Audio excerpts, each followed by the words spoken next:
अस्सलाम वालेकुम नाज़रीन, मैं हूं अरसलान गोकर। आप देख रहे हैं प्रोग्राम प्लेफील्ड। मज़े के मैचेस का सिलसिला जारी है। कल का मैच मुझे तो बड़ी खुशी हुई, बड़े लंबे अरसे के बाद कोई इंग्लैंड का मैंने भी सही हकीकी मानों में मैच देखा और बहुत मज़ा आया। अच्छा खेली कॉन्गो, कोई दो राय नहीं है कि कॉन्गो डीआर ने बड़ा जम के मुकाबला किया, बड़ा टफ टाइम दिया, लेकिन इंग्लैंड उनसे ऊपर रही और दिखाई दे रहा था कि इंग्लैंड की टीम की भरपूर तैयारी है और इंग्लैंड अपनी तैयारी के साथ आई है। उनके कॉम्बिनेशंस बड़े राइट हैं, इंग्लैंड की टीम की प्लानिंग बहुत परफेक्ट है। इंग्लैंड ने भरपूर कोशिश की कल के मैच में कि किसी सूरत मौका ना दे कॉन्गो को, और शायद उसकी रीज़न वही होगी कि कॉन्गो ने जो पुर्तगाल के साथ मैच खेला था उस मैच पर सबकी नज़रें थी और पोर्चुगल के लिए बहुत मुश्किल और टफ टाइम था। ये मुझे कल अंदाज़ा हुआ कि 1-1 से बराबर किया था अगर पोर्चुगल ने तो ठीक हुआ था। कॉन्गो बहुत तगड़ी टीम थी, बहुत अच्छा खेली, 2-1 से हारी है कॉन्गो और दोनों के दोनों जो गोल्स हैं वो केन ने किए हैं। पहला हेड पर हुआ और दूसरा गोल मेरा ख्याल है हाईएस्ट लेवल गोल था स्किल का, कमाल का गोल किया हैरी केन ने और मुझे इतना अच्छा लगा वो गोल कि दिल खुश हो गया। जब आप गोल की तरफ देखते भी नहीं हैं, 2-3 प्लेयर्स के बीच में से बॉल निकालते हैं, जगह बनाते हैं, प्लेसमेंट करते हैं, फिर आप शूट करते हैं और ऐसी परफेक्शन के साथ शूट करते हैं कि कीपर के लिए कोई मौका नहीं होता कि वहाँ तक पहुँच पाए, तो ये होता है एक हाई क्वालिटी गोल। और खाली मैं ही नहीं कह रहा, सभी कह रहे हैं। दूसरी तरफ एम्बापे को अगर देखें तो कमाल का फ्रांस को लीड कर रहे हैं, कमाल का खेल रहे हैं और जिस तरह की ड्रिबलिंग, डॉजिंग, स्किल वो अपनी शो कर रहे हैं, लग रहा है कि ये वर्ल्ड कप उनका होगा। मैसी अपना जाओ जलाल दिखा रहे हैं, कुछ ज़रा वापसी हुई है 2 गोल्स के साथ रोनाल्डो की। अब अगला मैच इनका बहुत टफ होगा पोर्चुगल का, वो क्या होगा उस पर भी बात करेंगे। सेनेगल हार गई है, इस पर भी ज़रा बात करनी है हमने। फिर यूएसए जीत गई है, उस पर भी ज़रा बात करनी है हमने। यूएसए एक तरफा ही समझें मैच जीती क्योंकि यूएसए इस पूरे टूर्नामेंट में बड़ी सरप्राइजिंग टीम लग रही है। एक लंबा अरसा गुजर गया यूएसए को, यानी 1930 में जब वर्ल्ड कप की शुरुआत हुई तब से ही खेलते आ रहे हैं और इन 196 सालों की जो वर्ल्ड कप की तारीख है इसमें यूएसए ने पहली बार 2 मैचेस एक साथ जीते थे इसी वर्ल्ड कप में और फिर अब मुसलसल जीत रहे हैं, तो बहुत अच्छा खेल रही है यूएसए। कनाडा बहुत सरप्राइजिंग एलिमेंट है, बहुत अच्छी टीम्स है, तगड़ी टीम्स इस बार तगड़ा मुकाबला कर रही हैं। यानी अब वो बड़े बड़े बुर्ज जो है वो अनटचेबल नहीं रह गए, बल्कि जो टीमें मेहनत कर रही हैं वो आगे जा रही हैं। जो आगे जा चुकी हैं वो आपके सामने है। ब्राज़ील भी बड़ा शानदार खेल के आगे गई, हम सबकी फेवरेट टीम है। कमोबेश पाकिस्तान में मेरा ख्याल है 70-80% लोग तो ब्राज़ील को वैसे ही बहुत पसंद करते हैं। अब ये जो यंग लॉट है, ये जो क्लब मैचेस हैं या लीग्स हैं उनको देखकर मुख्तलिफ प्लेयरों के साथ इनकी अटैचमेंट है, तो फिर इनके लिए ज़रा नई नई टीमें भी बहुत अच्छी होती हैं। अब्दुल्ला ने हमें ज्वाइन किया, बहुत स्पोर्ट्स एनालिस्ट है, फुटबॉल एक्सपर्ट ने हमारे साथ मौजूद है। Abdullah thank you so much आपका। मुस्तबा हसन ने हमें ज्वाइन किया, मुस्तबा बड़ी शानदार स्पोर्ट्स एनालिस्ट हैं, थैंक यू सो मच मुस्तबा आपका भी। नूरिस खान ने हमें ज्वाइन किया, स्पोर्ट्स प्रेजेंटर भी हैं, स्पोर्ट्स एनालिस्ट भी हैं, बड़ी शानदार यंग जर्नलिस्ट भी हैं, थैंक यू सो मच तीनों हजरात का। अब्दुल्ला पहले ज़रा कल के मैचेस का मज़ेदार सा एक रिव्यू हो जाए। पहले तो ज़रा एक बहुत तगड़ा मैच इंग्लैंड, जिस पर मुझे हमेशा डर रहता है कि अच्छे राउंड्स में आके कुछ ना कुछ गलत ज़रूर करेंगे वो, तो कल वो अच्छा खेले, एक तगड़ी टीम थी, तगड़ा मुकाबला हुआ, 2 गोल करके सिक्योर हो गए थे वो। इंग्लैंड का जो आप देखें स्टार्ट तो वर्ल्ड कप का बहुत अच्छा भी लिया था उन्होंने, क्रोएशिया के खिलाफ 4-2 की विन थी उनके। आप देखें प्लेयर्स थोड़े से इंजर्ड भी थे, साका इंजर्ड हुए हैं, राइस भी ज़रा हैमस्ट्रिंग इशू लेके आए हुए हैं और राइट बैक का भी उनका एक इंजरी प्रॉब्लम चल रहा है, रीस जेम्स इंजर हैं आगे। फिर आपके लिवरामेंटो इंजर हुए थे तो वो अभी स्क्वाड से बाहर हुए हैं। फिर उनके जो जेरल कॉन्सा जो 3rd चॉइस राइट बैक हैं, जो प्राइमरी सेंटर बैक खेलते हैं, वो भी इंजर हो गए थे, तो अभी 4th चॉइस पे स्पेंस को खिलाया। स्पेंस की परफॉर्मेंस नहीं अच्छी थी तो एंड पे उनको 60 मिनट के बाद राइस को राइट बैक लाए थे वो 5th राइस। फिर एंड पे 60 मिनट 20 मिनट वो भी राइट बैक खेले थे, उसके बाद 90 मिनट पे वो भी थोड़ा सा इंजरी प्रॉब्लम की जिससे सब्स्टिट्यूट हुए। तो इंग्लैंड के तो प्रॉब्लम्स इंजरी वाले रह रहे हैं। अच्छा, कल के मैच की एक बड़ी खास बात यह है कि मुझे उस वक्त बड़ी भूख लगी थी तो राइस की आवाज़ें आ रही थी, मुझे लगा घर में कुछ मेरे बन रहा है, फिर बाद में पता चला नहीं ये तो प्लेयर हैं। जी अब्दुल्ला। हाँ जी, फिर आप देखें वो जो राइस के बाद आप के परफॉर्मेंस अच्छी थी उनकी, राइट बैक पे भी वो बहुत अच्छा खेले थे और मोस्ट चांसेस उन्होंने 4 चांसेस बनाए थे, 2 चांसेस और 2 बिग चांसेस भी बनाए थे। और आगे परफॉर्मेंसेस में हैरी केन तो ऑब्वियसली स्टार प्लेयर है उनके, मजा करवा दिया कल उसने जो सेकंड गोल किया ना, वाह वाह अब्दुल्ला, मजा आ गया। सेकंड गोल उनका बहुत शानदार गोल था कि टॉप कॉर्नर में मारी उन्होंने, कीपर के रिएक्ट भी नहीं कर पाए थे।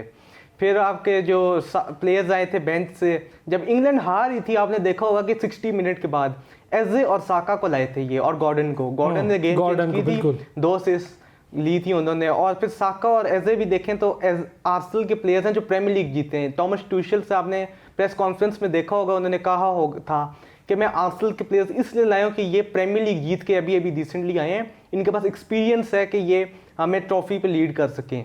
फिर जो मिडफील्ड में एलियट एंडरसन की बहुत अच्छी परफॉर्मेंस थी, बहुत आला खेले थे, कमाल की पासिंग थी उनकी, मोस्ट टचेस भी उन्हीं के थे। नोनी माडुएके के मोस्ट ड्रिबल्स थे, और साथ सबसे ज़्यादा चांसेस उन्होंने ही बनाए थे, 3 चांसेस और 2 बिग चांसेस। रैशफोर्ड ने भी बहुत अच्छा खेला था, चांसेस उनके मिस हुए थे, पर वो थोड़ा सा अपनी फिनिशिंग पे इम्प्रूवमेंट लाएंगे तो वो होपफुली इंग्लैंड के एक बहुत अच्छे प्लेयर बन सकते हैं। बेलिंगहैम की थोड़ी सी परफॉर्मेंस मुझे थोड़ी सी डिसेंट लगी थी, हाँ जी, ज़्यादा खास नहीं थी स्पेशल, उन्होंने चांसेस भी मिस किए थे। और स्पेशल जो उनका मुझे लगता है उनको नंबर 8 में थोड़ा सा खिलाएं, थोड़ा सा डिफेंसिव मोड में थोड़ा सा लाएं पीछे, और अटैक पे एक रॉजर्स या एजे को चांस दें, और यहाँ पे नंबर 10 पे। बहुत क्या बात है भाई, क्या बात है। ये बताएं अब्दुल्ला, वैसे तो इससे पहले आगे बढ़ूं, ये इतने मुश्किल नाम याद करने में टाइम कितना लगता है? ये इनके नाम इतने मुश्किल क्यों होते हैं फुटबॉलर्स के? भाई मुंह पे ही नहीं आते, और पता नहीं क्या क्या आप नाम ले गए बड़े ज़बरदस्त। हमें तो उनके वो सरनेम ही याद रह जाते हैं आखिरी मैच देखते हुए, बस यही पता चलता है वो उल्टे हाथ पे खेल रहा था, बहुत अच्छा प्लेयर था, या बड़े बड़े 6-7 प्लेयर्स की बड़ी बात है जी, क्या बात है।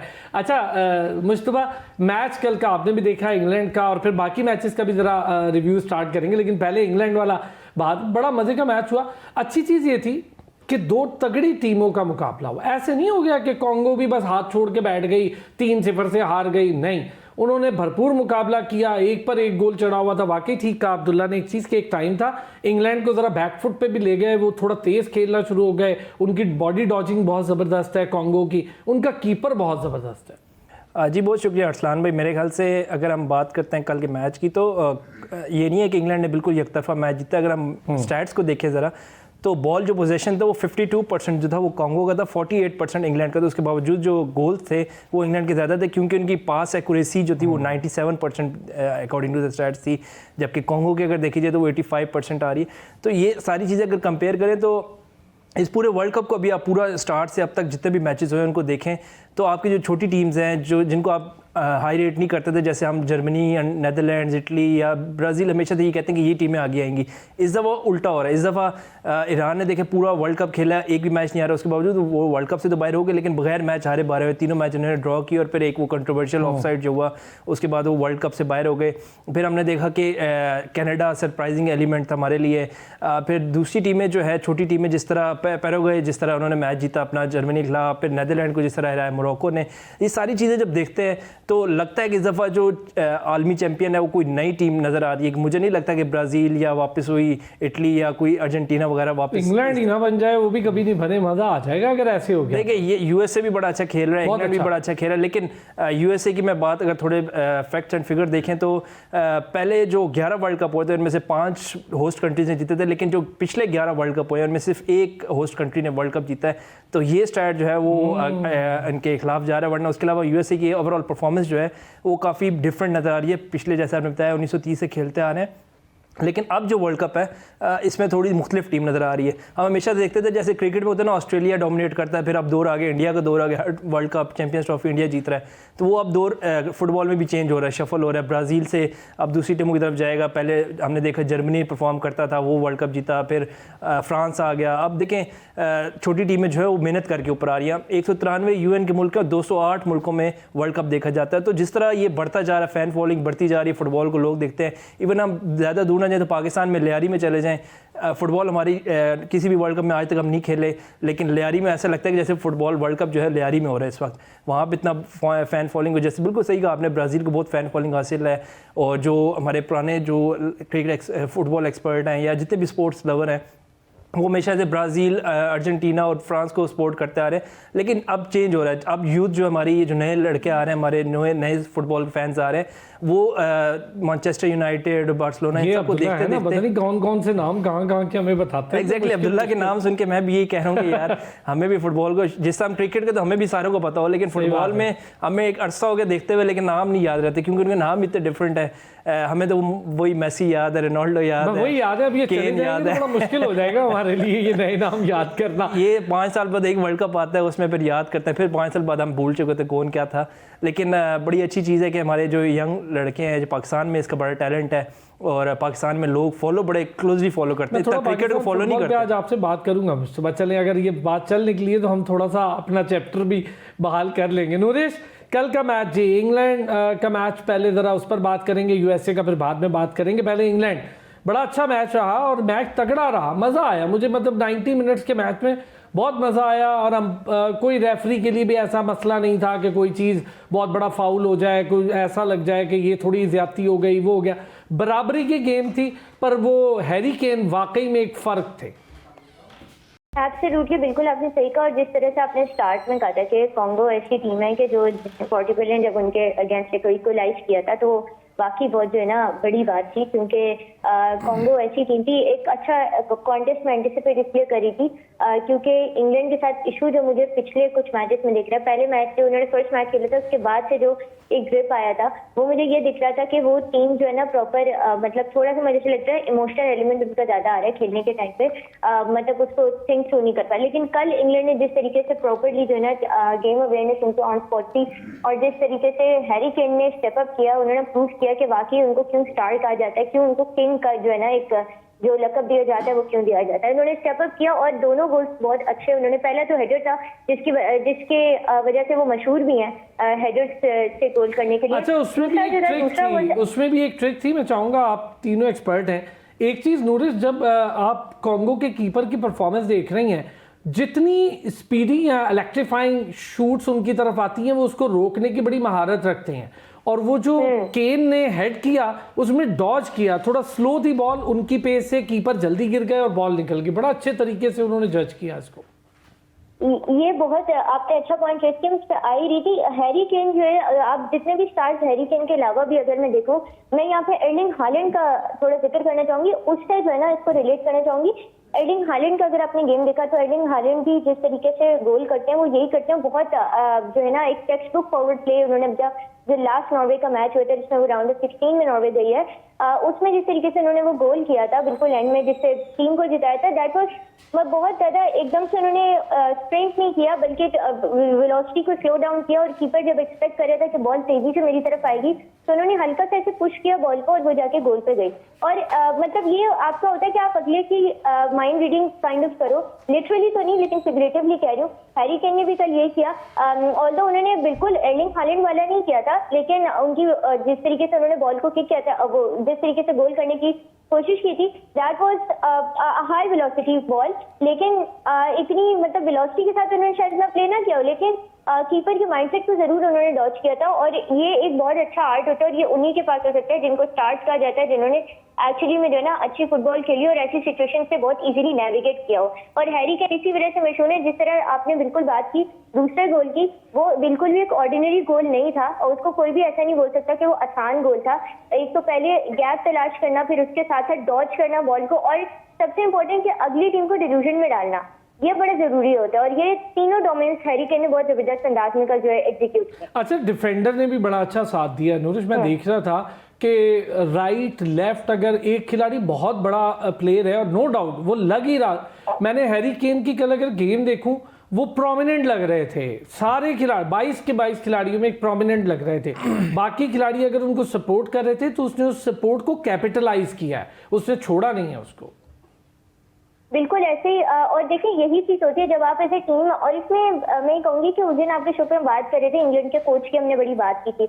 आई थिंक कल कोच को भी बहुत ज्यादा क्रेडिट जाता है, क्योंकि ये जो गेम प्लान होता है ये आपकी तरफ से आपको कोच बताता है, और आपके स्टार प्लेयर्स जितने भी उनको कैपिटलाइज करना, आपको एज ए टीम आप जितने अच्छे से कैपिटलाइज करो उसी अंदाज में आप जो है फिर मैच जीतो। रोनाल्डो, अच्छा, कोच का आपने जिक्र किया नूरिश, मैं जरा एक ब्रेक के बाद ना ये कोचिंग पर बात करेंगे। इंग्लैंड ट्रेडिशनली इंग्लैंड के अपने कोचेस पे ज़्यादा इन्हिसार करते थे और हमेशा से यही देखा गया कि अपने ही इंग्लैंड के कोचेस, इस बार उन्होंने ज़रा कुछ डिफरेंट काम किया है। क्या ये कुछ फ़ायदा दे सकता है इंग्लैंड को? फिर अब वापस आएंगे तो ज़रा बात करेंगे बाकी टीम्स की भी, और जो बाकी 3 मैचेस हुए, 2 मैचेस हुए इसके अलावा उसकी भी बात करते हैं। कोचेस की बात हम कर रहे थे ब्रेक पर जाने से पहले। अब्दुल्ला ज़रा बताएं ना हमें क्या कोचिंग स्टाइल है इस बार इंग्लैंड का? और पहली बार बड़े लंबे अरसे बाद हम देख रहे हैं, बेचारे जब भी अपना कोच रखते थे हार ही जाते थे, कि उन पर एक अजीब सी वो कर्ज थी कि इन्होंने भी वो तोड़ दिया टैबू, अब बाहर से कोच लिया? कहाँ से लाए जी? जर्मनी से? जर्मनी से वो टॉमस ट्यूशल को लाए हैं, एक बहुत दोबारा बोलेंगे नाम? टॉमस ट्यूशल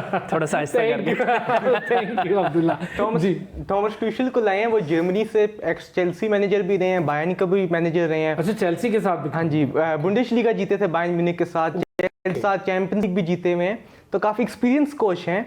और मुझे लगता है कि अगर इंग्लैंड को जो आगे जिता सकता है वर्ल्ड कप, तो वो मुझे लगता है आपके टॉमस ट्यूशल ही हैं। उनके पास प्लेयर्स भी बहुत अच्छे हैं, टैक्टिक्स भी मुझे उनकी पसंद है। इंग्लैंड आप एक कह सकते हैं कि एक ऐसी टीम है जो मैचेस ना बहुत टाइटली जीतेगी। अगर वो वर्ल्ड कप जीतेंगे भी तो ऐसे ही जीतेंगे, बड़ी टीम भी आई छोटी टीम भी आई, वो 2-1, 3-2, 1-0 ऐसे मैचेस जीतेंगे, क्लोज बस, लाइक लास्ट मिनट विनर, जिस तरह कल हमने देखा है। अभी मैक्सिको के खिलाफ मैच है, मैक्सिको भी बहुत अच्छा खेल रही है। मुझे फिर भी लगता है इंग्लैंड जो है जीतेगी, पर ऐसे ही जीतेगी, कोई बड़ी विन मुझे नहीं लगता एक्सपेक्ट कर सकते हैं। और जो आपके स्टार प्लेयर हैरी केन जिस तरह है, टॉमस ट्यूशल एक ब्लेस्ड कोच कह सकते हैं आप, उनके पास हैरी केन है, डेक्लन राइस जैसा इंजन मिडफील्डर है जिसका इंजन है प्रॉपर, एलियट एंडरसन है, 200 मिलियन के मिडफील्डर्स हैं जो अभी आर्सेनल और सिटी में हैं। फिर उनके पास जूड बेलिंगहम है, वो भी 100 मिलियन के बिके थे। अच्छा, ये बताइए इतने पैसे लेते हैं लीग्स में, हमें बताया बहुत महंगे, तो जब ये कंट्री के लिए खेल रहे होते हैं तो सेम पैसों वाला वॉल्यूम होता है या वहाँ पे थोड़ी तब्दीली होती है? एक जैसे आप वहाँ पे मिलियंस ले रहे हैं, तो जब इंग्लैंड के लिए खेल रहे होते हैं तो वहाँ पे क्या कुछ डिफरेंट होता है इनका सैलरी स्लैब? नहीं, सैलरी मतलब उनका थोड़ा सा इंग्लैंड अपने देती है, वरना वीकली मुझे उस तरह लगता है कि वीकली जो क्लब्स देते हैं वो क्योंकि ईयरली बेसिस पे देते हैं, वो क्योंकि डेली वीकली खिलाते हैं उनको। वर्ल्ड कप्स के लिए जो नेशनल टीम्स होती हैं वो मंथली उनको खिलाते हैं, वो भी 2 मैचेस के लिए।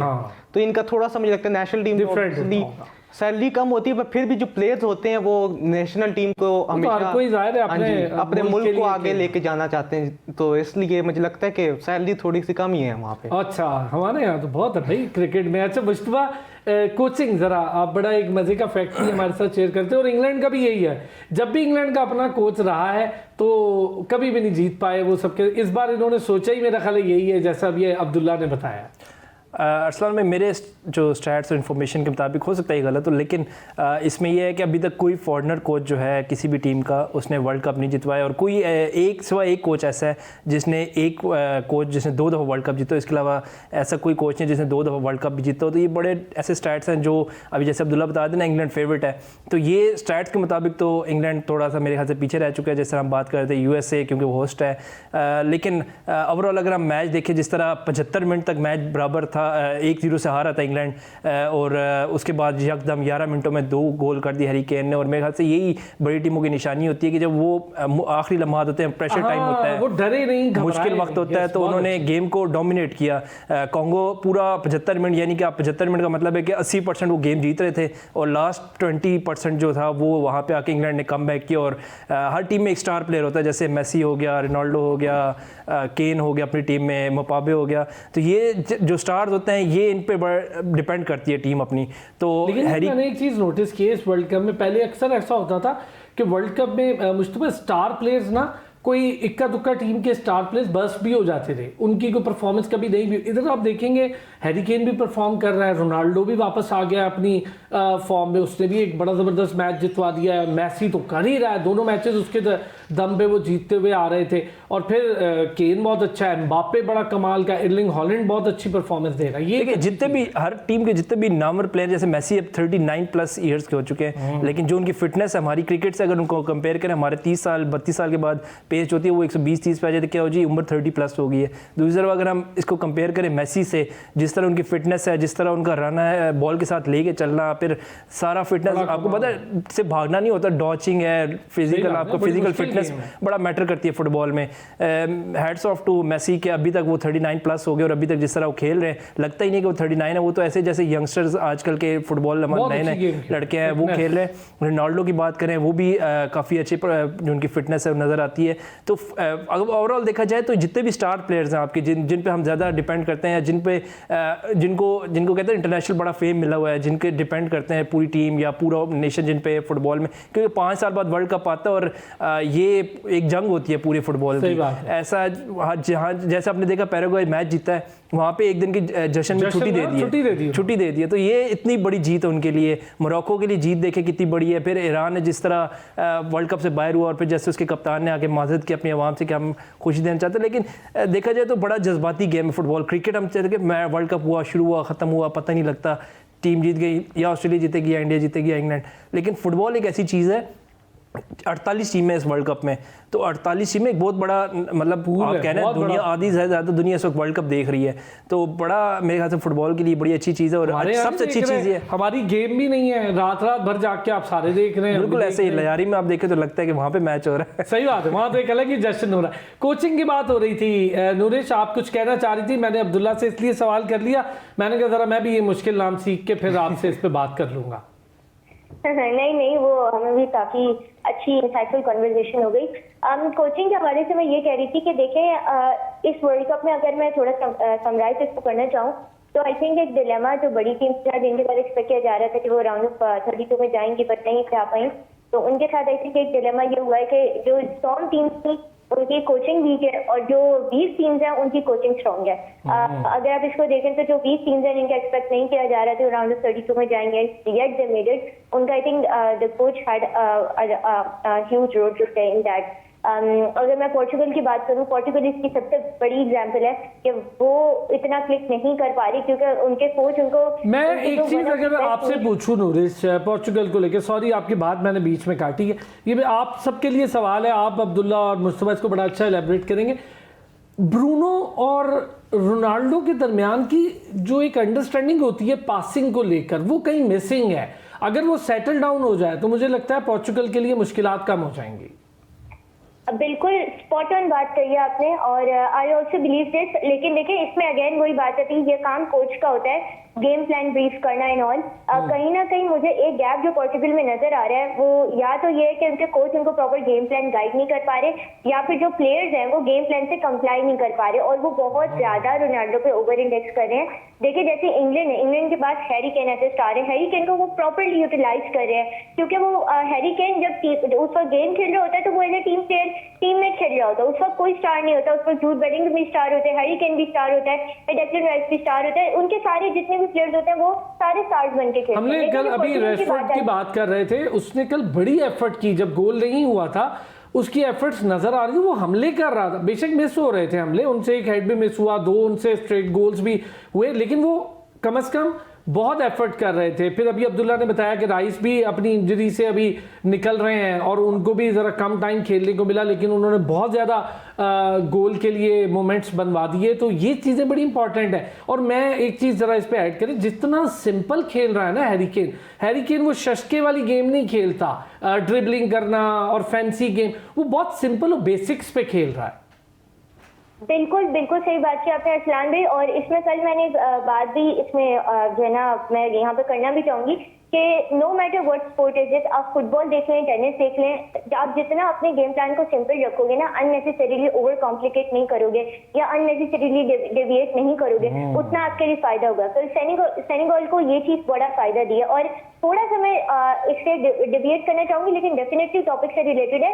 अगर याद हो यहाँ पे आई डोंट नो कितने लोग विंबलडन फॉलो कर रहे हैं, बट माया जॉइंट ने जो सेरेना विलियम्स को हराया है वो भी इसीलिए हराया है कि उन्होंने अपना गेम प्लान सिंपल रखा rather than over complicating it. तो ये बड़ा जरूरी होता है कि आप सिंपल रखो। हैरी केन भी ये करे, लेकिन पोर्चुगल में मुझे वो चीज नजर नहीं आ रही। और मैं यहाँ पे एक और चीज मेंशन करनी चाहूंगी, डेक्लन राइस की बात हो रही थी तो मैं इसको थोड़ी एनोलॉजी ओलिसे से देना चाहूंगी। फ्रांस के जो प्लेयर हैं वो भी यही करते हैं कि कम टाइम में बहुत अच्छी इंपैक्टफुल परफॉर्मेंस क्रिएट कर देते हैं। तो ये जो 2 चीजें ना ये बड़ा इम्पैक्ट क्रिएट करनी है स्पेशली ऐसी टीम्स के लिए कि जिनसे बड़ी एक्सपेक्टेशंस है। इंग्लैंड की मैं बात करूं, इंग्लैंड को काइंड ऑफ लोग ये कह रहे थे कि शायद आगे जो है ना चोक कर जाए या इंग्लैंड जो है ना सस्टेन नहीं कर पाए, लेकिन उनके लिए काम यही करिए कि वजह टीम 1 यूनिट बन के खेल में। पोर्चुगल का मैं अगेन ये बात करना चाहूंगी कि उनके पास one of the best midfield है इस टूर्नामेंट की, लेकिन उसको प्रॉपर जो है ना कैश उनके कोच नहीं कर पा रहे। तो ये एक कोचिंग का बहुत बड़ा ब्लंडर है जो पोटेंशियल को कैपिटलाइज कैसे करना है, ये बड़ा अच्छा आपने इस पे अब्दुल्ला मैं चाहूंगा इस पे रॉबर्टो मार्टिनेज है मेरा ख्याल है इस वक्त पोर्चुगल के साथ जिनका ताल्लुक स्पेन से है, if I am not wrong, तो उनके हवाले से भी थोड़ा सा हमें बताएं अब्दुल्ला। हाँ जी, वो सबसे पहले मैं कहूँगा कि जो रोबर्टो मार्टिनेज है ना, उनकी टैक्टिक्स हमेशा से कोई ख़ास नहीं रही, स्पेशल नहीं है। वो फिर जो पोर्चुगल, वो बेल्जियम के भी कोच रहे हैं, उनको शायद सेमीफाइनल तक लाए थे 2020 वर्ल्ड कप में। फिर वो पोर्चुगल में जॉन नेवेस और विटिनिया की मिडफील्ड है, उनको कैपिटलाइज सही तरह नहीं कर रहे। ब्रूनो फर्नांडिस रोनाल्डो को सही पासेस नहीं निकाल पा रहे। वो इनकी अंडरस्टैंडिंग ही मैनचेस्टर यूनाइटेड में भी दोनों खेले हुए हैं 2021 के करीब। अच्छा, हाँ सही बात है ये, और सही आपने कहा कि ये बड़ा पीक टाइम था रोनाल्डो का, उसमें भी इनके ये प्रॉब्लम्स रहते थे। इनकी अंडरस्टैंडिंग स्पेशल कोई नहीं रही हमेशा से। कोई रोनाल्डो ने कोई 20 गोल किए होंगे, फर्नांडिस भी रोनाल्डो के साथ 20 असिस्ट नहीं कर पाए। ये उन्होंने अब जाके रिकॉर्ड तोड़ा, जब रोनाल्डो चले गए तब जाके रिकॉर्ड तोड़ा है इन्होंने। फिर वो इंग्लैंड की अगर आप मिडफील्ड की बात करें, ऑन पेपर आप कहेंगे कि पोर्चुगल की बेस्ट मिडफील्ड है, पर अगर आप इन गेम देखें ना तो इंग्लैंड की मिडफील्ड मुझे लगता है थोड़ी सी बेहतर है, तगड़ी है। हाँ जी, राइस और एलियट एंडरसन की बहुत आला अंडरस्टैंडिंग भी है। साथ प्रीमियर लीग में भी दोनों खेलते हुए 50-50 प्लस। अभी ओवरऑल अगर मैं देखूं, आपसे वैसे पूछूं इससे जरा हटके एक सवाल, ओवरऑल मिडफील्ड चूंकि बड़ा तगड़ा एक एलिमेंट होता है फुटबॉल का, और उसी ने वहीं पे गोल रोकना है या फिर पीछे जाने देना है, वो एक बड़ी जबरदस्त दीवार। मुझे लगता है, if I am not wrong, आप इसको बेहतर करेक्ट करेंगे, मुझे भी फ्रांस से अच्छा मैंने किसी का नहीं देखा अभी तक मिडफील्ड फ्रांस का कि जो वजह है, उनकी डिफेंस भी बहुत स्ट्रॉन्ग है। Best centre back Duo France के पास है, फुल बैक्स भी एक्सट्रीमली स्ट्रॉन्ग है, अटैक भी बेस्ट है, कैम भी अच्छा है। सिर्फ मुझे लगता है मिडफील्ड उनकी थोड़ी सी लैकिंग है सीडीएम पर, वो भी पोजीशन। अच्छा, आपको लगता है थोड़ी सी लैकिंग है, लाइक इंग्लैंड पोर्चुगल के मुकाबले में नहीं है, पर अच्छी है उनकी भी midfield. What about Argentina? Argentine की टीम अभी इस वक्त मेसी कैरी कर रहे हैं, और उनका नॉकआउट भी, ब्रैकेट भी बहुत आसान है, ग्रुप स्टेज भी आसान था। प्रेशर नहीं पड़ा है अभी तक मिडफील्ड पे, सही कह रहे हैं। प्रेशर अभी तक प्रॉपर अर्जेंटीना पे नहीं आया। वो अभी मुझे लगता है जब अभी तक उनके टेस्ट नहीं हुआ अभी तक उनका सेमीफाइनल में, अगर जो रैंकिंग्स के हिसाब से देखें, जो सेमीफाइनल में टीम्स पहुंचेंगी उस साइड पे वो इंग्लैंड और अर्जेंटीना है। तो जब ये मैच होगा तो मुझे लगता है मोस्ट प्रोबेबली यही होगा। वैसे जर्मनी भी बाहर हो गई, अब रहे तो क्या, इस साइड पे इंग्लैंड और अर्जेंटीना मेन 2 टीम्स हैं, और ब्राजील भी है, पर ये टीम्स जाएंगी मोस्ट प्रोबेबली, ठीक हो गया रैंकिंग्स के मुताबिक। तो इंग्लैंड यहाँ पे मुझे लगता है अर्जेंटीना को प्रॉपर मैच देगी, क्योंकि अभी उनको कोलंबिया खेलनी है क्वार्टर फाइनल्स पे मोस्ट प्रोबेबली रैंकिंग्स के हिसाब से। राउंड ऑफ 16 में मुझे लगता है स्विट्जरलैंड खेलेंगे, नहीं सॉरी इजिप्ट खेलेंगे।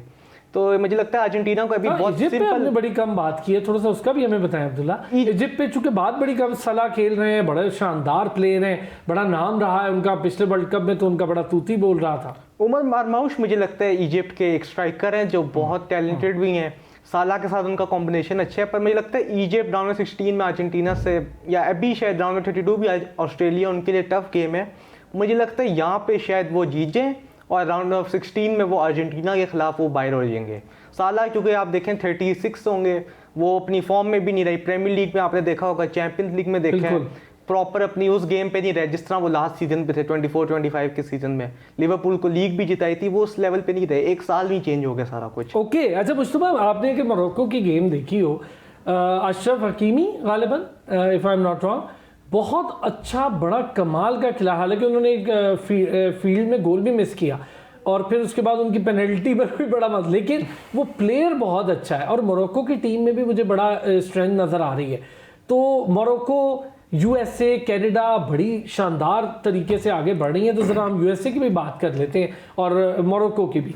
क्या कहेंगे मोरक्को की टीम को लेकर? बड़ा अच्छा इंप्रेसिव गेम खेल रही है अभी तक। वही मैं जिससे शुरू में कहा ना कि जो वर्ल्ड कप में इसमें तब्दीलियां आ रही हैं इस दफ़ा वर्ल्ड कप में, छोटी टीमों से जो हम एक्सपेक्ट नहीं कर रहे थे कि जीतेंगी, वो जीते हैं। कनाडा बड़ा सरप्राइज़ था, यूएसए बड़ा मोरक्को का यहाँ तक पहुँच जाना बड़ी एक अचीवमेंट है इटसेल्फ। और जिस तरह आपने अभी शुरू में ही प्रोग्राम के शुरू में बताया कि यूएसए कभी 2 मैच एक साथ नहीं जीता था, वो इस दफ़ा जीता। तो चीज़ें चेंज हो रही हैं फुटबॉल में। इस दफ़ा जो टीमें आ रही हैं बड़ी मेहनत करके आगे आ रही हैं और प्रॉपर प्लानिंग के साथ आ रही है। 5 साल बाद एक वर्ल्ड कप होता है। पिछले वर्ल्ड कप ने देखा तो वही जर्मनी, फ्रांस, इटली, ब्राज़ील, वही टीमें आगे थी। इस दफ़ा आप देखें तो नए नए नाम, नए नए चेहरे आ रहे हैं। साला ठीक है, पिछले वर्ल्ड कप में जिस तरह उसको हाइप मिली, जिस तरह उसने गोल भी बड़े अच्छे किए थे पिछले, मुझे याद है वर्ल्ड कप में, लेकिन इस दफ़ा उसकी परफॉर्मेंस नहीं है। ठीक है, इजिप्ट जैसे भी अब्दुल्ला कह रहे हैं, इजिप्ट में वो राउंड ऑफ 32 में शायद जीत जाए और 16 में आके। इस दफ़ा जो फुटबॉल है मेरे ख्याल से थोड़ा डिफरेंट है। कोई ना कोई अपसेट, बड़ा अपसेट, टीम अच्छा खेल रही है जी, बिल्कुल बड़ा अपसेट मेरे ख्याल से हो सकता है, चाहे वो ब्राज़ील के खिलाफ हो, अर्जेंटीना के खिलाफ हो या फ्रांस के खिलाफ। तो ये एक अपसेट होना ही, एक अपसेट इस वर्ल्ड कप में बात एक ब्रेक के बाद कि अपसेट क्या हो सकता है, कौन सी टीम पे ज्यादा डर है लोगों को। बात नहीं, डर गया अब्दुल्ला, चाय छूट गई अब्दुल्ला के हाथ से, कोई बात नहीं भाई, पियो पियो, हमने सिर्फ खुशामदीदी कहा है, डरने की कोई बात नहीं है। तो बड़ी डिटेल डिस्कशन सेशन हम कह रहे हैं बड़ी मज़ेदार और बड़े अच्छे तरीके से, लेकिन एक अपसेट वाली बात करके तो काफ़ी अपसेट कर दिया है हमें मुश्तबा ने। मुश्तबा को ये खदशा है कि कोई एक टीम बड़ा अपसेट करवा के ही रहेगी। मुश्तबा, अगर मैं आपसे वैसे दिल की बात पूछूं तो एक अर्जेंटीना हो गई जो अब आगे जा रही है, नजर आ रही है, ब्राजील भी आगे चली गई है, जर्मनी हो गई है बाहर, फ्रांस भी बड़े ज़बरदस्त तरीके से आगे, कोई मसला नहीं है उसका भी, तो इंग्लैंड भी अब आगे चली गई है, और अभी तो खैर वो बाकी टीमों का थोड़ा सा रह गया तो वो भी हमें पता चल जाएगा। लेकिन चलें ये 4 बड़ी टीमों में से इनमें से पोर्चुगल अभी रह गई है, तो कोई अपसेट इनमें से किस पे ज़्यादा आपको खदशा है कि ये अपसेट हो सकता है कोई एक? देखिए 4 जो बड़ी टीमें और 4 जो नॉर्मल, जिसमें कनाडा, यूएसए, इंग्लैंड और मोरक्को, ये 4 आज जैसे आपने 4 नाम लिए, इनमें से किसी एक आध को बड़ा अपसेट हो। मुझे लगता है कि ब्राज़ील, क्योंकि ब्राज़ील में एक अगर आप पूरी टीम को देखा जाए तो उनके जो पूरा डिपेंड कर रहे हैं वो सिर्फ रोनाल्डो पे कर रहे हैं। ठीक है, डिफेंस भी है, कीपर भी है, सब कुछ उनका बड़ा स्ट्रॉन्ग है। अटैक में देखा जैसे वो कॉम्बिनेशन नहीं बन पा रहा, जैसे हम कहते हैं खेल ही नहीं रहा ना। नेमार को तो एक मैच खिलाते 14 मिनट भी नहीं खेल पाता, फिर वो बाहर चला जाता। वो विनी जूनियर है और एक और प्लेयर है, उन पे वो बहुत ज़्यादा रिलाय, सही कह रहे हैं आप। पर ब्राज़ील ने गेम बड़ी अच्छी खेली थी मुश्तबा, जो लास्ट मैच खेला है, और पूरी टीम ने अपना जो पुराना ट्रेडिशनल पोटेंशियल, मैं हमेशा कहता हूँ, आप देखिए उन्होंने जापान के साथ ये किया कि 35 मिनट जापान ने इतने हमले किए, उसके बाद 35 मिनट के बाद उनके पास बॉल ही नहीं थी। देखिए उसमें भी अगर हम देखें मैच को पूरा देखें तो पहला हाफ जो था जापान ने बड़ा वही अच्छा खेला, बहुत तगड़ा खेला। दूसरे हाफ में फिर ब्राज़ील ने बताया कि वो ब्राज़ील एक वजह से वर्ल्ड चैंपियन है। तो ओवरऑल अगर हम देखें तो मुझे लगता है कि ब्राज़ील, क्योंकि वो जैसे हम कहते हैं क्रिकेट में कॉम्बिनेशन नहीं बन रहा, जैसे वकार वसीम का कॉम्बिनेशन होता था, एक एंड से परफॉर्म होता था, दूसरे साइड से विकेटें मिलती थी। इसी तरह फुटबॉल में भी यही है, अगर रोनाल्डो अकेला खेलेगा तो कितना डिपेंड करेंगे उस पर, आप कॉम्बिनेशन नहीं बनेगा तो टीम में थोड़ा सा लैग कहीं ना कहीं आएगा, और कोई एक अच्छी परफॉर्मेंस दूसरी टीम की जानब से, चाहे वो इंग्लैंड हो, यूएस हो, मोरक्को, कोई भी टीम हो सकती है, वो अपसेट कर सकती है। दूसरी टीम जो है मुझे लगता है कि फ्रांस, क्योंकि उनका अभी तक कोई तगड़ा मैच नहीं हुआ। पहले 3 मैच उन्होंने जो ग्रुप मैच खेले, कोई इतने बड़ी अच्छी टीमों से नहीं खेले, 3 मैच जीते, फिर आगे आके भी जीत गए। फ्रांस को भी ये है कि अभी तक उनको कोई ऐसा मैच नहीं हुआ जिसमें कहा जाए टफ टाइम नहीं मिला अभी तक। उनको जिस दिन टफ टाइम मिलेगा उस दिन देखते हैं कि हालांकि मबाबे हर मैच में 2-2, 3-3 गोल कर रहे हैं, और इस वक्त मेरे ख्याल से गोल लीडिंग स्कोरर नहीं है, अच्छा खेल रहा है। लेकिन असल मेरे ख्याल से तब पता लगेगा जब कोई एक तगड़ा ऑपोजिशन इनके साथ खेलेगा, वाकई आएगा तब जब देखते ही अपसेट होता है। ने बड़ी अच्छी कही है कि अभी तक अर्जेंटीना का जो मिडफील्ड है पूरी, वो टेस्ट नहीं हुई, उस पर जोर नहीं पड़ा, क्योंकि ज्यादातर हमले कर रहे हैं और गोल मिल रहे हैं, तो मौका इतना मिल नहीं रहा दूसरी टीमों को, और जिस वक्त वो टेस्ट हुआ फिर पता चलेगा। ये बात ठीक है। अच्छा अब्दुल्ला, अगर आपसे पूछूं कोई अपसेट, अगर आपको लगता है कि भाई ये कोई अपसेट हो सकता है, कोई एक बड़ी टीम? मुझे लगता है केप वर्डे का थोड़ा सा चांस है एक अर्जेंटीना को हराने का। मुझे लगता है ड्रॉ पे हो सकता है कि अगर वो वर्जीनिया ने अपनी जो पहले मैचेस में स्टार्ट में अच्छी परफॉर्मेंसेस दी हैं, अगर वो 0-0 हो जाता है और पेनल्टीज पे जाती है बात, मुझे लगता है अगर एक बैड होता है ना बड़े प्लेयर का, कोई एक बैड डे होता है, अगर मेसी का बैड डे हुआ तो वाकई केप वर्डे बहुत ज्यादा चढ़ के खेलेगी। केप वर्डे प्रेशर भी बहुत डालेंगे, और जो असल मुझे लगता है अपसेट, ये तो मेरे वैसे एक बोल्ड प्रिडिक्शन है, पर जो असल मुझे अपसेट लग रहा है वो नॉर्वे ब्राजील होगा। नॉर्वे का ये भी ब्राजील, वही मुश्तबा के साथ ये भी ब्राजील। नॉर्वे बेटर अच्छा खेल रही है, नॉर्वे अच्छा भी खेल रही है, कोच भी उनके बहुत अच्छे हैं, स्टार प्लेयर्स जिस तरह हालैंड तो वैसे ही क्वालिफायर से बहुत अच्छा खेल रहे हैं, ऑडेगार्ड ने बहुत अच्छे टाइम पे अपनी फॉर्म पकड़ी है, और एंटोनियो नूसा जो लेफ्ट विंगर है वो भी बहुत अच्छा गोल उन्होंने मारा था लास्ट गेम में। और अगर वो मुझे लगता है ऑस्कर बॉब को राइट विंग पे खिलाएं तो वो एक अभी फुलम में गए हैं, अभी नए सिटी के रहे में, अगर वो खेलें मुझे लगता है उन्होंने अभी लास्ट जो विनर था 2-1 के लिए, उस पर उनका ही बहुत अच्छा पास था बर्ग को, तो बर्ग ने अंदर हालैंड को टैप इन बना के दिया था। मुझे लगता है ऑस्कर बॉब को राइट विंग पे खिलाएं। वो सॉर्लोथ हैं, वो एक स्ट्राइकर है जिनको आप राइट विंग खिला रहे हैं, एक बहुत बड़ी गलती कर रहे हैं, उसकी पोजीशन ही चेंज कर दी, पोजीशन चेंज करके, और वो इतने वो लाइक आपके बॉल कंट्रोल और उनकी एजिलिटी इतनी नहीं अच्छी के। विनी जूनियर के हवाले से आप क्या कहेंगे? विनी जूनियर बहुत अच्छी फॉर्म में हैं, बैलन डोर भी जीतने वाले थे, सेकंड आए थे 1-2 साल पहले की बात है। पर विनी जूनियर का मैं ये कहूंगा कि अभी तक तो वो बहुत अच्छा खेल रहे हैं, उनके साथ टीममेट्स में अगर आप देखें कोई सपोर्ट प्रॉपर नहीं मिल रही उनको स्ट्राइकर से। यहाँ ये मुझे लगता है कुन्या को जो स्ट्राइकर खिला रहे हैं ना, वो थोड़ा सा मसला का है साथ। कुन्या अच्छा भी खेल रहा है, प्रॉब्लम्स भी ला रहा है। और कैसेमीरो का मुझे ये एक गोल अच्छा था उनका, पर वो थोड़े से स्लो भी हैं, मिडफील्ड को थोड़ा सा रन नहीं कर पाते, और मुझे लगता है आगे शायद उनको प्रॉब्लम्स आएंगी। वरना वो बेंच से देखें आप, मार्टिनेली ने बहुत अच्छी परफॉर्मेंस दी थी और विनर भी किया उन्होंने, बहुत अच्छा कमाल का गोल था। इस तरह के वो लेट मार्टिनेली को वो सुपर सब रखें, इम्पैक्ट प्लेयर, क्योंकि वो बेंच से आके अगर आप देखें बहुत फेमस गोल्स उन्होंने आर्सेनल के लिए किए हुए हैं, सिटी के खिलाफ किया है, चेल्सी के खिलाफ किया है, बायर्न म्यूनिख के खिलाफ किए, मैड्रिड के खिलाफ किया है। तो मार्टिनेली को आप एक एज ए इम्पैक्ट प्लेयर रखें। और जो बैटल देखने वाली है ब्राजील नॉर्वे पे, मुझे जो लगता है गैब्रियल वर्सेस हालैंड, ये एक प्रॉपर बैटल है जो हम प्रीमियर लीग में भी देखते आ रहे हैं। क्या आप समझते हैं गैब्रियल और एर्लिंग हॉलैंड जो है इनकी गेम का कोई, एर्लिंग हॉलैंड बहुत कमाल प्लेयर, गैब्रियल सेंटर बैक है, हाँ, लेकिन उनकी गेम बहुत कमाल की गेम, मतलब अगर मैं कहूँ तो मुझे हॉलैंड की गेम ज्यादा अच्छी लगती है। मैंने ये जो आर्सेनल सिटी मैच है, मैंने कोई पिछले 4 सीजन से ये होता आ रहा है देखे हैं। गैब्रियल हालैंड हमेशा जब भी ये मैच हुआ, गैब्रियल और सलीबा भी पार्टनर होते थे उनके। ये इतना मजे का मैच होता था कि हालैंड कम से कम 1 गोल कर लेते थे मैच में, और ये दोनों हमेशा हालैंड को लड़ाइयाँ हो रही होती थी। गैब्रियल हालैंड की लड़ाइयाँ भी हुई हैं मैच में, गैब्रियल ने शर्ट फाड़ी हुई, तो उनके उधर अपना पर्सनल मैटर भी है। पर वो ये एक बैटल होगी मार्किनियस की हेल्प के साथ, क्योंकि दोनों के हेडर्स जो हैं गैब्रियल और मार्किनियस के बहुत अच्छे हैं, हालैंड की भी हेडिंग बहुत अच्छी है, तो एक प्रॉपर एरियल बैटल भी होगी। क्या बात, क्या मजे की डिस्कशन भाई। ये तो ब्राजील के 2 हो गए कि 2 ब्राजील को निकलवाने के लिए तुले में, और मैं बैठा हूँ यहाँ दुआएं करने के लिए ब्राजील के लिए। नहीं निकलने दूंगा, आप दोनों को दिखाऊंगा मैं कि ब्राजील नहीं निकलती। अच्छा भाई, कोई अपसेट हो सकता है नूरिश, कोई एक टीम आप भी ले जिसपे आपको लगता हो कि हाँ ये हो सकता है कि इस मैच में कोई अपसेट हो जाए? सर ये 2 नहीं 3, क्योंकि मैं भी एग्री करती हूँ कि ब्राजील नॉर्वे जीत जाए ब्राजील के अगेंस्ट, क्योंकि नॉर्वे आप तो डे 1 से ब्राजील को निकलवाने के पीछे तुली नहीं है, वो तो उस दिन मैंने बचा लिया। नहीं, मैं एक, अगर वैसे भी हम टेक्निकली भी अगर देखें तो अगेन बिल्कुल जो इन्होंने अभी सारी बात की है ऐसा ही है। हालैंड और गैब्रियल का एक मुकाबला दिखने वाला होगा, और हालैंड नॉर्वे की बात यह कि वो भी अगेन हालैंड को जो है ना बहुत ज्यादा, अगर मैं डेमन ट्रफ पे बात करूं तो ओवर इंडेक्स नहीं करते उन पे। स्टार प्लेयर जरूर है, लेकिन वो एज ए टीम जो है ना खेलते हैं। इसके अलावा एक और अपसेट जो मैं एक्सपेक्ट कर रही हूँ, अपसेट तो नहीं है एग्जैक्टली, लेकिन contrary to what most people think, I think Croatia जो है वो पोर्टुगल के अगेंस्ट जीत जाएगा, और वो भी एक जो है ना बैटल होगी देखने वाली। लेकिन इसके साथ साथ इस्लान भाई, मैं क्योंकि अभी फ्रांस का जिक्र हो रहा था, तो अगर आप इजाजत दें तो मैं थोड़ा सा फ्रांस के हवाले से बात करना चाहूंगी। कुछ चीजें हैं कि जो I have observed in this tournament as well France के हवाले से, क्योंकि फ्रांस इस वक्त इस लाइक, अगर मैं थोड़ा लाइटर नोट पे बात करूँ तो उसको ये कहा जा रहा है कि वो एवेंजर्स लेवल थ्रेट है फ्रांस की टीम इस हवाले से, कि बिल्कुल इमॉर्टल सी लग रही है। उसका एक रीजन ये है कि अगर नोटिस तो नहीं, मतलब it's like kind of their, लेकिन इस वक्त फ्रांस के लिए जो एक चीज और मैटर कर रही है वो ये कि वो स्प्रिंटिंग इतनी नहीं कर रहे, उनका जो डिस्टेंस कवर हो रहा है that is mostly covered by walking, और इसी वजह से ये फ्रांस की वो टीम है जो 44th रैंक कर रही है out of 48 teams for the average amount of distance. अच्छा है, बहुत अच्छा है, ये आपका पॉइंट बड़ा मजे का है, which is 76 किलोमीटर। इसके अलावा ये अभी अभी राउंड ऑफ 16 में गए हैं, तो अभी उनकी एवरेज जो गोल्स की आ रही है दैट इज 3 गोल्स पर गेम।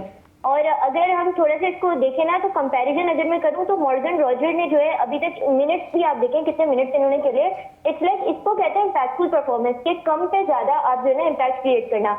मॉर्गन रॉजर की अगर मैं बात करूं, मॉर्गन रॉजर ने ऑलमोस्ट 4600 मिनट्स खेले हैं going into this game. Doue और डेम्बेले ने कंबाइंड 4700 मिनट्स खेले हैं, तो आप इससे अंदाजा लगाए कि even though they are not running around, वो स्प्रिंट नहीं कर रहे, अगर मैं आसान पास में कहूँ they are walking just around, जैसे मैंने अभी उसका बताया, उसके बावजूद भी उनकी टीम जो है वो इतना अच्छा परफॉर्म करी। और एक और इसमें जो फैक्टर और है ना कि जिस पे इतनी बात नहीं हो पा रही, विच इज कि फ्रांस की वो टीम है, वन ऑफ दोस टीम्स है जो वेल रेस्टेड है टूर्नामेंट में। अगर मैं थोड़ा सा आपको बताऊं तो फ्रांस की टीम में टोटल 7 प्लेयर्स ऐसे हैं जो प्रीमियर लीग खेल के आए हैं, और उन 7 में से 2 के अलावा बाकी सारे बेंच है, मतलब उनकी बेंच स्ट्रेंथ कॉन्स्टिट्यूट करते हैं। जो एक्टिव प्लेयर्स हैं उसमें से 2 प्लेयर्स ऐसे हैं जो प्रीमियर लीग खेल के आए, विच मीन्स कि मेजॉरिटी ऑफ दोस प्लेयर्स जो उनके एक्टिव प्लेयर्स हैं जो ऑन फील्ड खेलते हैं, प्लेइंग 11 कॉन्स्टिट्यूट करते हैं, लाइनअप कॉन्स्टिट्यूट करते हैं, उसमें से सिर्फ 2 प्लेयर्स ऐसे हैं जो प्रीमियर लीग खेल के आए हैं। तो ओवरऑल अगर देखें तो ये भी एक एडवांटेज फ्रांस पे है, और इसमें भी अगेन टैक्टिकल डिसीजंस भी कुछ होते हैं प्लेयर्स के बिहाफ पे भी, और वो सब भी तो ये कॉन्स्टिट्यूट करते हैं। तो ये मैंने थोड़ा सा ऐड करना था क्योंकि फ्रांस के बारे से भी डिस्कशन हो। क्या बात है, बड़ी मजे की ये चीज भी ऐड की। कुछ इस पे अब्दुल्ला कहना चाहेंगे? जी, मैं ये कहूँगा कि जो फ्रांस की टीम है ना, इनके पास अगर आप देखें डेम्बेले और जो डुए ने बात जो उन्होंने की है, डेम्बेले डुए बहुत कम खेले हैं। इंग्लैंड की टीम पे अगर आप जाएं तो सबसे पहले आप राइस पे देखें, सलीबा भी जो फ्रांस के हैं वो बैकबोन इंजरी के साथ खेल रहे हैं अभी भी, उन्होंने कुछ कैरी कर रहे हैं, कैरी करके वो खेले। अभी जब जो ही वर्ल्ड कप खत्म होगा उनकी सर्जरी होगी बैकबोन की, और प्रीमियर लीग का start of the season miss करेंगे। आगे ये भी बात है कि जो प्रीमियर लीग के प्लेयर्स हैं ये प्रीमियर लीग भी खेलते हैं, FA कप भी खेलते हैं, कैराबो कप भी खेलते हैं, चैंपियंस लीग भी। स्पेशली आर्सेनल प्लेयर्स जो हैं, वैसे तो बाकी टीमें भी जाती हैं, आर्सेनल कैराबो कप के फाइनल में गई, आर्सेनल FA कप के क्वार्टर फाइनल्स में थी, प्रीमियर लीग पूरा सीजन खेली, चैंपियन लीग के फाइनल में गई। ये 60+ गेम्स कम से कम खेले हैं। राइस ने बहुत खेला, सलीबा ने बहुत खेला, ये दोनों इंजरीज लेके आए हैं। साका इंजर रहे हैं, टिम्बर वर्ल्ड कप मिस कर गए क्योंकि वो इंजरी कैरी कर रहे थे, वो बहुत फिर जो बहुत सीवियर इंजरी थी वो सिर्फ मार्च में इंजर हुए, चैंपियन लीग फाइनल के लिए वापस आए 45 मिनट्स 60 मिनट्स के लिए, फिर टिम्बर वापस बाहर हो गए। अभी वो वर्ल्ड कप नहीं खेल सके, वो इंजरी कैरी कर रहे थे, उनका प्लान था कि मैं इंजरी लेके। अच्छा एक शॉर्ट सा बताएं, नेमार खेल लेंगे आपके ख्याल में? इंजरी तो वो भी बड़ी सीवियर कैरी कर रहे हैं, इंजरी 13-14 मिनट खेले, कोई पता नहीं चला कि वो खेल रहे हैं या नहीं। नेमार का मैं कहूँगा उनको, वैसे तो वो आप कहते हैं कि इंजरी की वजह से नहीं खेल रहे, मुझे जहाँ तक आइडिया है कि मुझे जहाँ तक लगता है वो नेमार को खिलाना ही नहीं चाहते एंसेलोटी, वो इस वजह से उनको लाए क्योंकि नेमार एक तो सपोर्ट बहुत लाएंगे, नाम हो गया, एक नाम आ गया, टीम फैंस आएंगे देखने। नेमार का साथ ये भी है ना कि नेमार एक सुपरस्टार है, और नेमार को उन्होंने खुद पहले वर्ल्ड कप से बताया था कि मैं तुम्हें तब खिलाऊंगा जब मुझे जरूरत पड़ी है, जब मुझे लगा अब्दुल्ला कहने लगा मैं तुम्हें तब खिलाऊंगा जब आगे टीम कोई नहीं होगी, बस अकेले खेलते रहना। अच्छा एक छोटी सी चीज, जहाँ फैंस की बात हो रही है, मुझे तो लास्ट एक कमेंट, जापान के फैंस ने मुझे बहुत इंप्रेस किया। जब भी होता है आपने देखा, जैसे ही स्टेडियम खाली होने लगता है, एंड होता है, वो उसको साफ करते हैं और जाते हैं, ये सीखने की चीज़ है। देखिए कल्चर एक ऐसा डेवलप हुआ होता है उनका, ये अब चीज़ हम कोरिया, जापान, चाइना इवन हम वहाँ पे भी देखते हैं कि ये कल्चर है उनका कि जब कोई भी मैच हो, हॉकी का हो, फुटबॉल का हो, इवन के हम कोई भी स्पोर्ट देख लें, टेनिस देख लें, कोई भी हो, उनके जो फैंस हैं ये बड़ा अपना जो नज़्म ज़ब्त जिसको बोलते हैं ना उर्दू में, बड़ा मेंटेन करके रखते हैं कि रिज़ल्ट से बलातर होकर, ये नहीं कि रिज़ल्ट हार गया तो वहाँ पे जो ऐड के सीटें इंडिया की तरह सीटें तोड़ दो, पत्थर मार दो दूसरी टीमों को। तो ये कल्चर डेवलप करता है, ये इनका कल्चर इनको सिखाता है, और मेरे ख्याल से इनके कल्चर में एक चीज़ है जो आपके right from your school basics वहाँ से सिखाई जाती है। चीज़ है ये फैंस को, खाली फैंस स्पोर्ट्स के होते हैं, उनका ताल्लुक फुटबॉल क्रिकेट नहीं, वो स्पोर्ट्स है, ये सीखने की चीज़ है। और सबसे अच्छे फैंस रहे हैं जापान के, ना उन्होंने कोई बदतमीजी, ना किसी के साथ कोई लड़ाई झगड़ा, इवन वो अपनी सारी जगह साफ करके, बहुत अच्छा लगा मुझे, और ये वाकई सीखने की चीज़ है। Mustafa Hasan thank you so much आपका, अब्दुल्ला बहुत बहुत शुक्रिया आपका, नूरिश आपका बहुत बहुत शुक्रिया, बड़ा मज़े का बड़ा डिटेल प्रोग्राम हुआ, एक एक चीज़ हमने कैरी की। कल फिर होगी आपसे मुलाकात, अपना ख्याल रखिएगा।